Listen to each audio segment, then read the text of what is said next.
साथियों नमस्कार।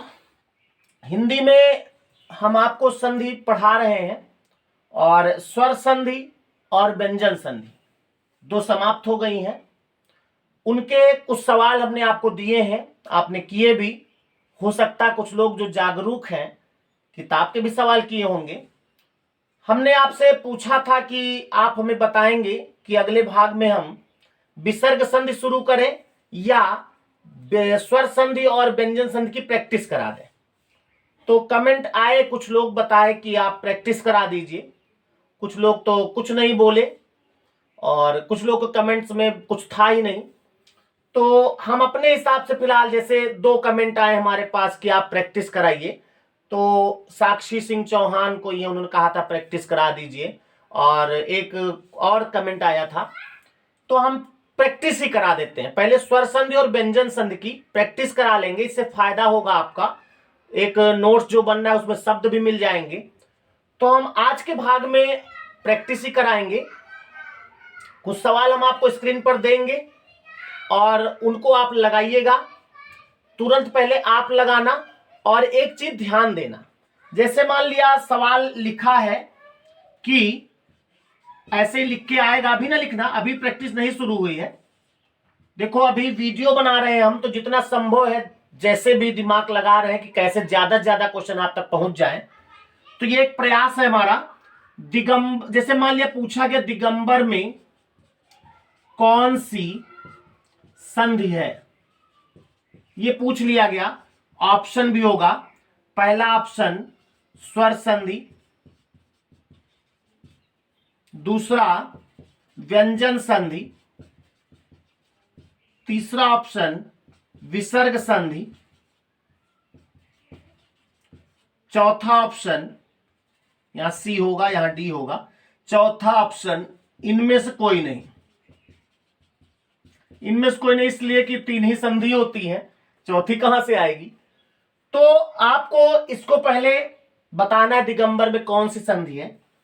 मान लिया आपने दिगंबर में स्वर संधि लगाया, तो इससे काम नहीं चलेगा। स्वर संधि में पांचों में से कौन सी संधि है यह भी लिखना है आपको अपनी कॉपी में, और इसका संधि विच्छेद क्या होगा वो भी लिखना है। अच्छा, मान लिया दिगंबर में आपने कहा व्यंजन संधि है, तो हालांकि अभी विसर्ग का तो हम कुछ देंगे नहीं क्योंकि विसर्ग मैंने पढ़ाया नहीं, स्वर और व्यंजन का ही देंगे। ऑप्शन से हेल्प लीजिएगा। अगर मान लिया इसमें व्यंजन संधि है तो आप व्यंजन संधि तो बताएंगे, आगे उसका संधि विच्छेद भी दिक धन अंबर होगा। ये दिक धन अंबर, और ये जरूर कर लेंगे संधि विच्छेद। इससे क्या होगा, आपको मजबूती मिलेगी। और अगर वहीं पर नियम नंबर लिख लो ब्रैकेट में ना, तो बहुत अच्छा होगा। कोशिश करो। अगर नियम नंबर ऐसे नहीं लिख पा रहे हो कोई दिक्कत नहीं, ये आपकी प्रैक्टिस के लिए है। आप जब कर लेना पेपर, वीडियो समाप्त हो जाए, दोबारा देख करके, क्योंकि कॉपी में नोट ही कर लोगे, तो नियम आप ढूंढ लीजिएगा अपने नोट्स में कि किस नियम से टूटा है। तो क्या होगा, इसी बहाने आप पीछे नियम क्या कर लोगे, उसको देख लोगे दोबारा, और ये दिगंबर हरदम के लिए हो जाएगा। प्यारे हम बताएं आपको, अगर मान लिया दिगंबर हमने वीडियो में बता दिया है ना, इतने से ही अगर ये पेपर में आ जाएगा ना तो गलत नहीं होगा। कंपटीशन आज भी बहुत सरल है। एक बार दिमाग से वो चीज जाए तो दिमाग में सेट हो जाए, केवल दिमाग में सेट क्या, खाली जाए और इधर से निकल जाए तो पेपर में आता तो सही हो जाता है, क्योंकि ऑप्शन रहते हैं। समझ में आई बात। तो हम कुछ सवाल आपको ऑप्शन सहित दे रहे हैं ईमानदारी से, और वहां पर मेरी आवाज नहीं आएगी, केवल पेपर आता रहेगा और आप करते रहेंगे जितने मैक्सिमम हो सकते हैं। जब तक लास्ट में धन्यवाद ना दिखाई पड़ जाए आपको, तब तक वीडियो को देखते रहिएगा, और जितने भी सवाल हैं उनको कॉपी में नोट कर लेना, ठीक है।